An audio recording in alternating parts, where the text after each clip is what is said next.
Hey guys, thanks for tuning back into Pixel Rich Games. In this episode of Hyrule Warriors Age of Calamity, we're gonna take a closer look at farming the same mission versus Harbinger Ganon, still in normal difficulty, but this time around, we won't be running just attack speed. We also have one improves quality of found weapon seal in the build.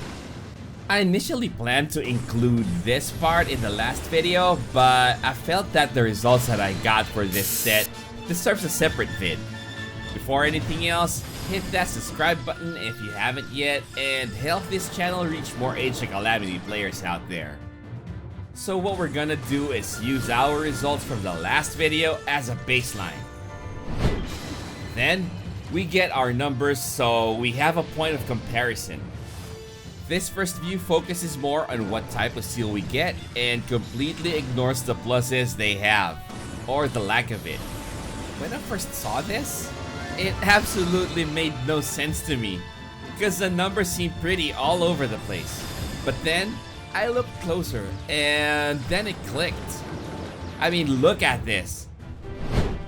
It changes our perspective, right? Yeah, I see battlefield-specific material drop rate dropped from 2 to 1, but I don't think that that's actually a drop. What I mean is its drop rate remained the same. Or in other words, our improves quality of found weapon seal had very little influence to it. Look at our other farming seals though. Also, keep in mind that sensor registered material drop rate is a rare seal. It doesn't have plus tiers, so what you see is what I actually got. Now that I got that out, let's switch things up and group our seals according to their pluses.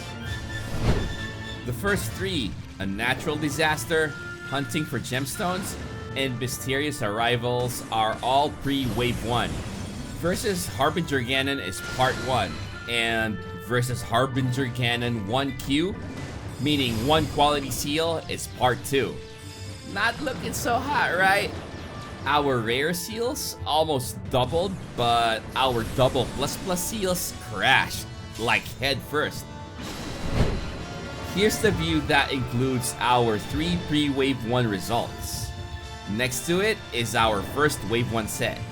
If you want to review this part, just go back to it, cause I'm gonna take pre-wave 1 out and just focus on versus Harbinger Ganon. Monster part drop rate plus from 0 in the first set gets 4 with just one seal change. We already know that sensor registered material drop rate rose from 1 to 3. Ancient part drop rate from 0 to 1. Not conclusive if you ask me. Battlefield specific material drop rate remains the same, consistent with my thoughts in the earlier part of this vid. And then high resell weapon is our new trash winner. We didn't get any attack speed plus seals this time around. Total bummer. But we are not done yet. We have one more thing to look at. Let's add in our bonus seals this time. Now, because I learned to give this view a fresh perspective, plus the fact that I already have a hunch from tons of playtime, I think high valued seals, aka combat seals, show up more in bonus drops. Like earlier, let's take our attention from the most that we got and instead focus on how the numbers are spread out. Basically, let's look at the ones that got 3 seals each. Attack speed, nice. Battle EXP, meh. Damage to mid-air enemies, useless. Dash attack damage, pretty nice. Healing item drop rate, meh.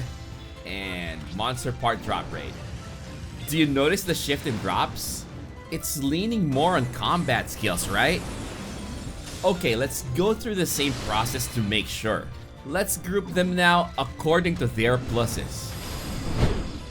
That's a pretty solid result right there. The seals that go to other characters are actually better than the seals that I got for the character I'm using. If your mind's not blown yet, let's go to our next view and just look at the plus seals. 2 attack speed plus seals right there. That alone, in 50 runs, getting 2. I mean, to me that says a lot. I mean, attack speed with just 1 to 2% drop rate drops twice in 50 runs? Now, I know the only drawback here is the seals go to a random character. But hey, they're welcome with arms wide open. Now, as a conclusion, yes, I think improves quality of found weapon seal was fixed. Do I think our result is conclusive? Not yet. That's why I'm gonna run the same experiments on different maps so that we can get a conclusive answer. Second major point that I want to make.